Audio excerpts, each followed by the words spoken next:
You are now locked into the Live with Brandon Blakney podcast. Here is your host, Brandon Blakney. And I mean, I spent so much time defending him.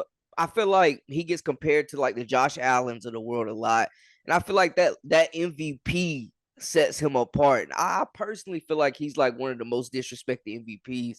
Like I've never heard of an MVP caliber player being told he might need to play another position. Right, or having to hold out for money. Yeah. Like it's a lot of things that go with it. A lot of dog whistling, coded language that goes with it. But I just I remember the first time I saw Lamar Jackson play football. I think it was his sophomore year. He was at Louisville. It was the year he won the Heisman. But it was that week 1 or week 2. It might have been a little bit later in the season because now I'm thinking about it. This was at an ACC game. They were playing Syracuse, and he went off for 6 touchdowns. He hurt a dude at the goal line, and I was like, "Yo, who is this kid?"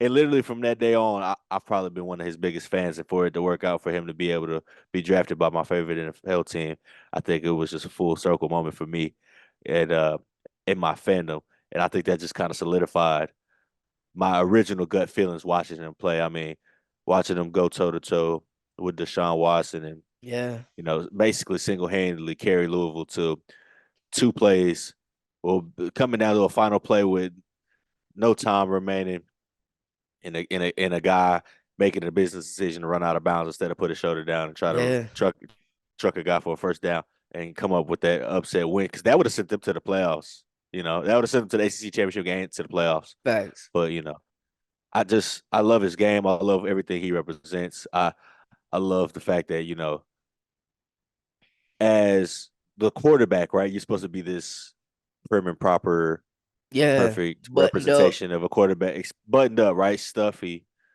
and a lot of people, that was a lot of the not stipulations, but a lot of the reasoning people had for trying to keep, black quarterbacks away from the position at the highest level, not smart enough, not able to represent, the organization, or wasn't the proper representation that ownership was looking for.